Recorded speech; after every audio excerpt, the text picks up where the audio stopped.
kayo sa immigration? Totoo ba daw, Bangs?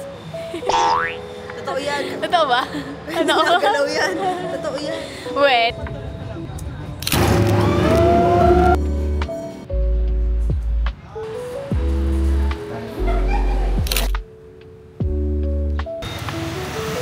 Ay guys, napakainit dito. Grabe. Like, Philippines is shaking. Itatrate ng Pilipinas. Ano? Yung singaw niya yung mainit. Ano yung mainit na? Tapos yung hangin pa mainit. No, tunaw na agad yung ice cream ko. So, ganap kami ng lunch ngayon. Yeah, like that. Ha.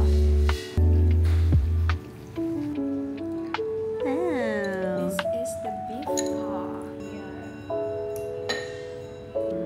Taste the fit. Tatlong daw na. Ano daw? Bigay ka ng review.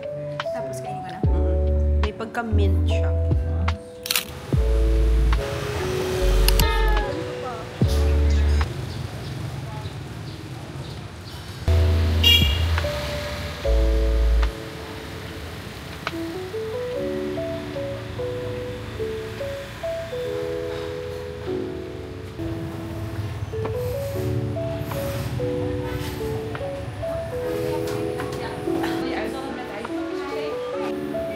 Hard cut.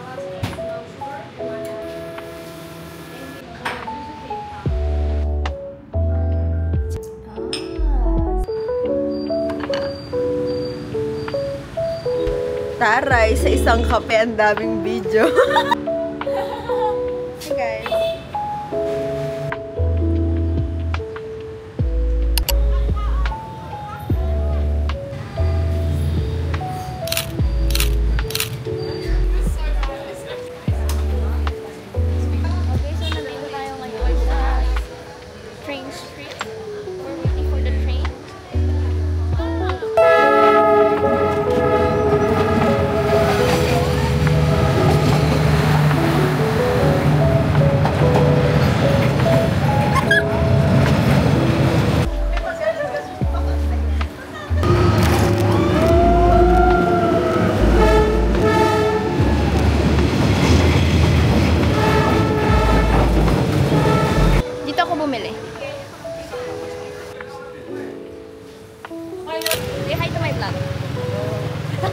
This is my first international vlog.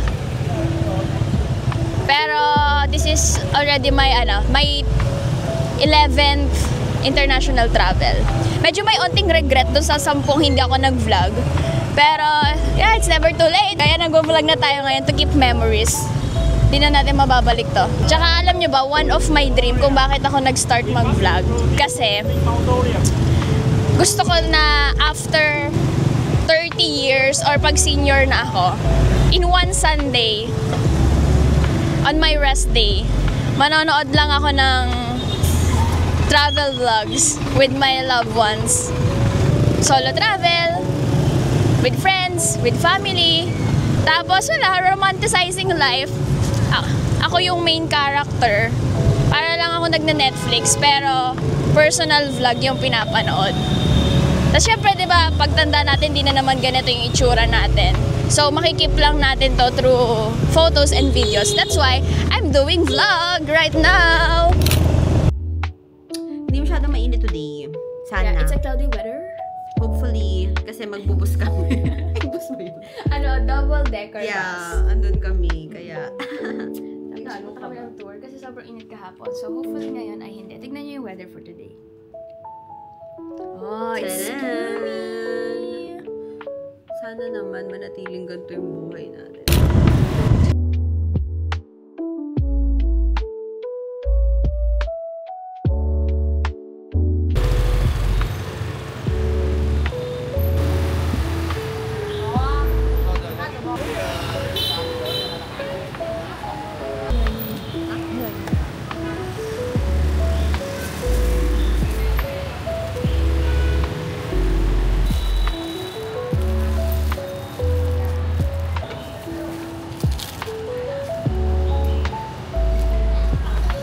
Alam mo yung mais natin?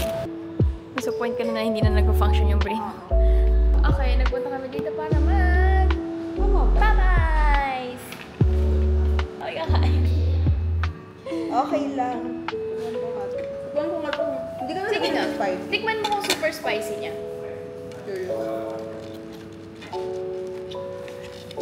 Wala.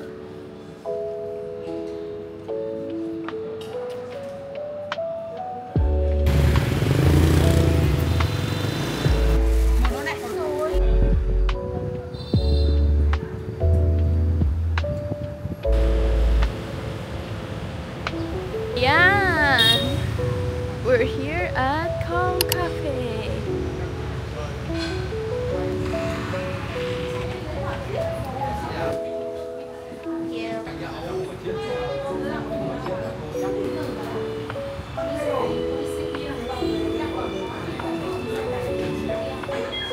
Okay, here. Ay, ang ganda oh. Perfect!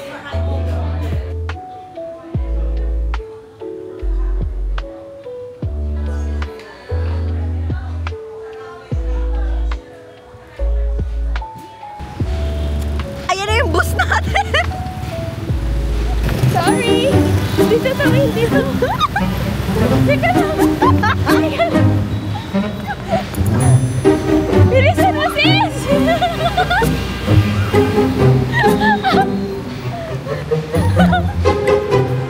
Wait lang.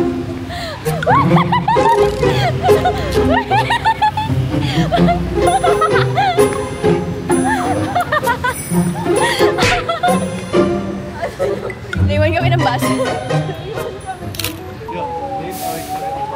Sis, ang ganda.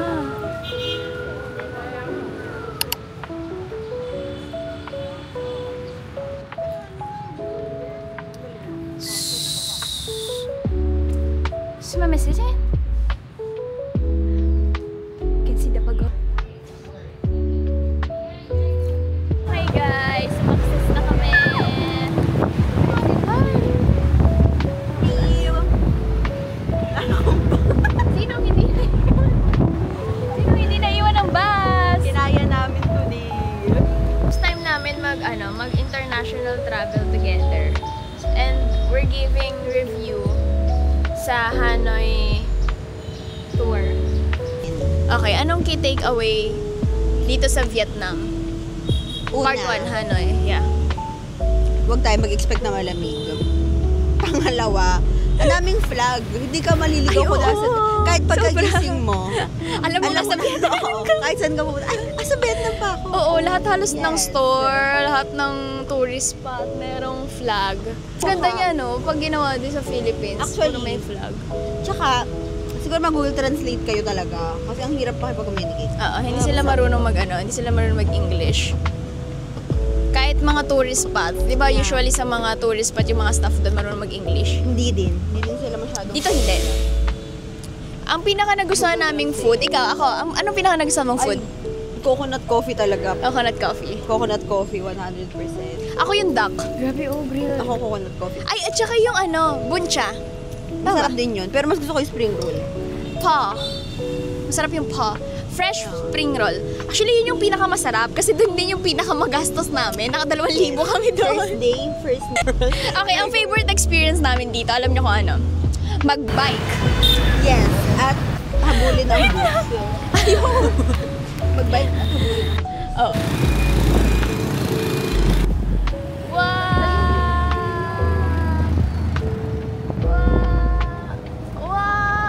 Ayoko na bumaba ko kailangan.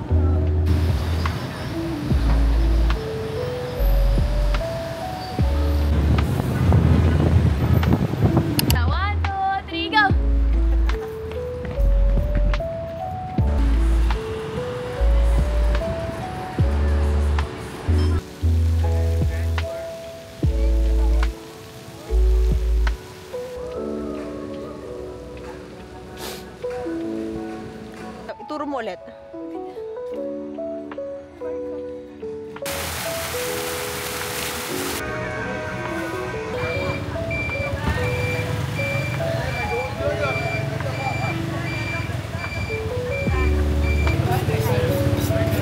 Hi.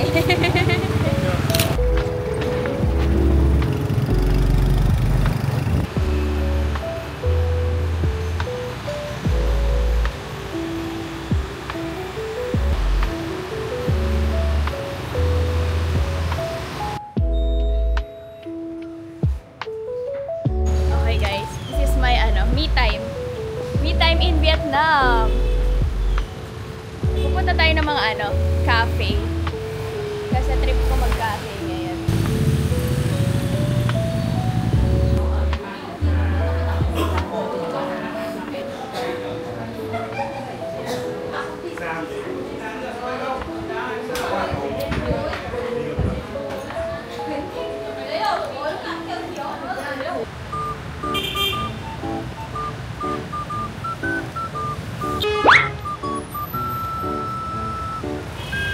Mamaya na lang.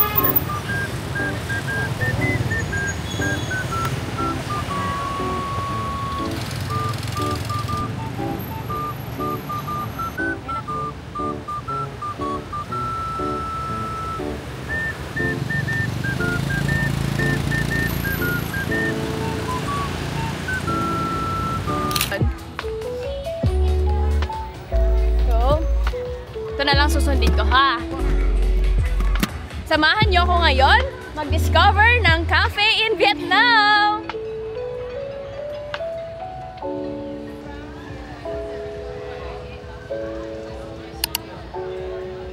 Okay, ito yung isa kong pupuntahan.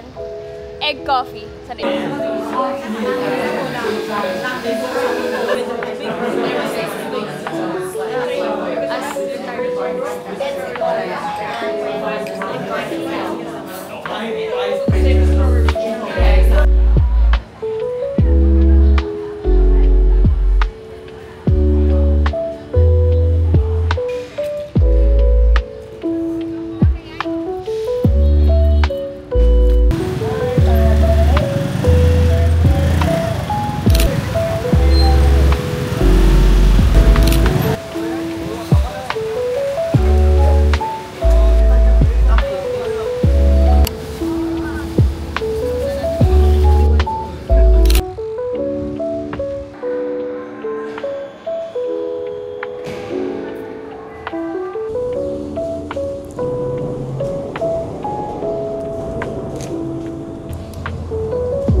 DOA and the nonchalant. Bakit gumaganon? Bakit nakaganon? Babakala ka talaga! Bakla ka talaga ng taon! Gumaganon! Babae sa payakap sa boyfriend niya. Asa na yun? Malaya mo tayo. Nakakaitis!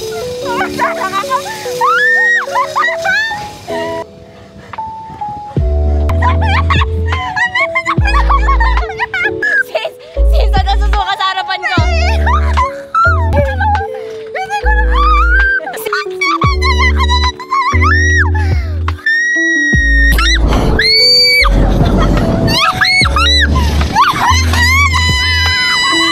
Ayan na yung bababa!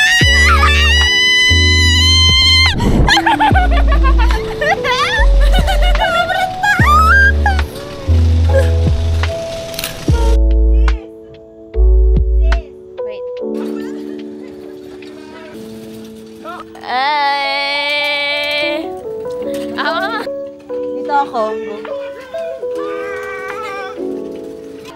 Sige. Wala na akong bangs. Nakakatakot sila, bakla. Ha? Nakaka-scared sila. Oo, diba? Parang ang mababangga.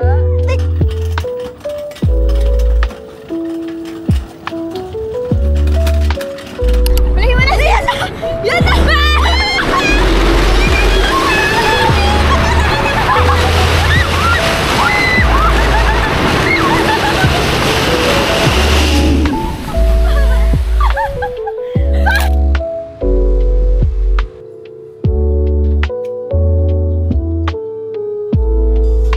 Nag-pandemic, third year college ako noon.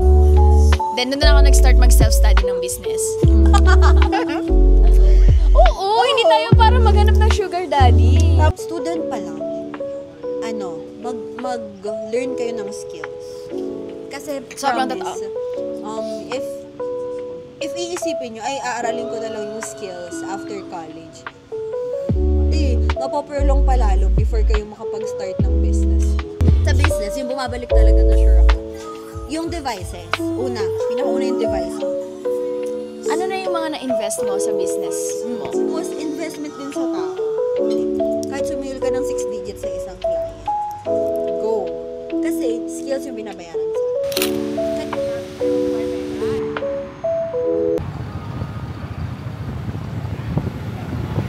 Okay, nagkaroon ako ng dilemma kung bakit ang tagal kong mag-decide. Kasi isip ko kung tutuloy pa ako or hindi.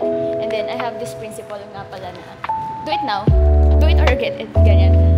Mas okay yung ginawa ko kaysa yung hindi ko ginawa.